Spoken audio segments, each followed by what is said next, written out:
All right, Ev Singleton show. We got a decent topic to talk about here. We got Davante Adams joining up with his old friend Aaron Rodgers on the Jets here. So this morning, the Jets traded, I believe, a conditional third-round pick for Davante Adams. I want to jump into that in this edition of the Ev Singleton show. It's going to be a shorter one because that's really the only topic I want to talk about. But mainly want to get to the take of, does this make them a legit contender? And we'll jump into that. So first off, I do want to kind of touch on the fact that the Jets are just making splash moves, right? They fired their head coach, Robert Saleh. We made another video, just last week talking about that. Then they play on Monday Night Football against the Bills. They lose 23-20. I don't see much of a difference between if Saleh was there and not in that game. Like, again, it's just the game after. Like, you're not going to see immediate changes. They did kind of go against the idea that, when you fire your coach, you usually win the next week, which is, I think, the case, in the last 20 years or something. Anyways, Aaron Rodgers did have, if we throw out, so forget that New England game was a Thursday Night Football Week 3 happened, in which he had his highest completion percentage, highest quarterback rating, that type of thing. We throw that one out.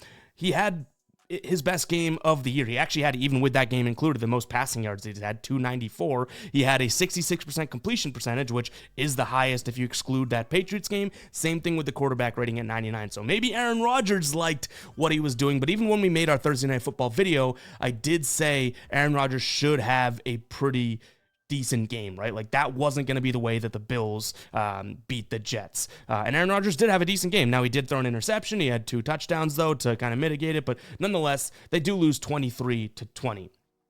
Then they go and get Davante Adams, his old friend, right? Years in Green Bay together. They go and get him. He's on the team. They trade a third-round pick, and there's kind of 2 main points I want to make here. First off, people being like, I don't know, that's a third-round pick. We never really see player-to-player trades in the NFL that much. Third-round pick is a decent price for a nearly 30, I think in 2 months, he turns 32, so a 32-year-old wide receiver. But to me, I'm like, obviously, they're going to trade the future for someone like Adams. Like, they are trying to capitalize on Aaron Rodgers right now. They don't have 2 more years of Aaron Rodgers expected or anything. Like, this is a now or never type of position. They fire the head coach. They bring in one of the best receivers in the last decade, right? Happens to have also played with Aaron Rodgers. Like, no kidding, they're going to mortgage the future. This is like a team in the MLB, right, that has one of the best prospect lists in all of baseball, and they trade a bunch of them to get that ace pitcher as they head into the playoffs or try to make the playoffs. That's what they're doing here. So to anyone, on Twitter or X being like, how could they be, trading a third-round pick or future picks and that's what they're trying to do. Like, they're trying to go all in on another year of this year of Aaron Rodgers with one of his favorite targets, if not his favorite target ever. Like, that makes sense to me. You're not going to get Davante Adams by, trading nobody. And when you think about it, does it make this current team better?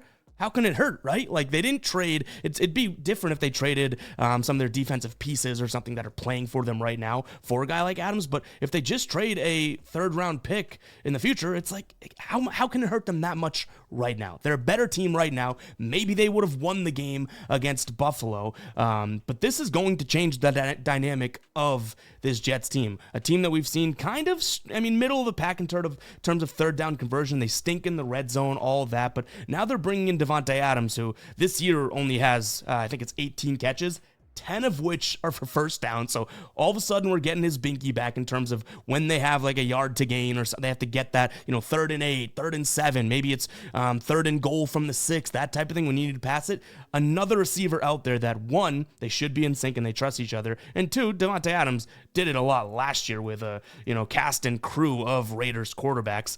He had 103 receptions, 1144 in terms of yards, 59 first downs out of that 103. So obviously he's going to be moving the chains and that type of thing, which is something that the Jets need. They lost the first down war to the Bills last night on Monday Night Football. Red zone efficiency, they were just 25%. Goal to go efficiency, 50%. Like, this is and they even won the time of possession, right? So they had the ball more than the Bills, but when it was time to nut up or shut up, a lot of the times they shut up type of thing. Davante Adams, 100%, if there's one thing you give him credit for in his career, is being a go-to guy, open when you need him to be and all that. And then just the cherry on top that they have now they're coming back and reuniting, right? What is it going to do to the rest of the Jets, though? I don't think it's going to hurt all that much. I've seen a lot of talk of, well, Garrett Wilson's now going to take a step back. This may elevate Garrett Wilson. Garrett Wilson now gets to be the young, flashy receiver that can cook the second corner and stuff like that, like not all this pressure's on him. Allen Lazard, sure, maybe it hurts him a little bit, but Aaron Rodgers likes him as well, right? Like you see this team kind of going all in on guys that Aaron Rodgers has history with. Guys like the run game, Breece Hall, even, Allen, like all of a sudden now teams are going to expect more pass. Maybe the run game opens from them. So getting a guy like this, I think only kind of benefits in terms of a ripple effect everyone else. Maybe you can make the argument Mike Williams, low man on the totem pole now. Tyler Conklin, who I do like as sort of a nice binky type player for Aaron Rodgers. He probably sees less and less receptions or even targets or looks, right? But in terms of the wide receiver core, like I think this helps Garrett Wilson.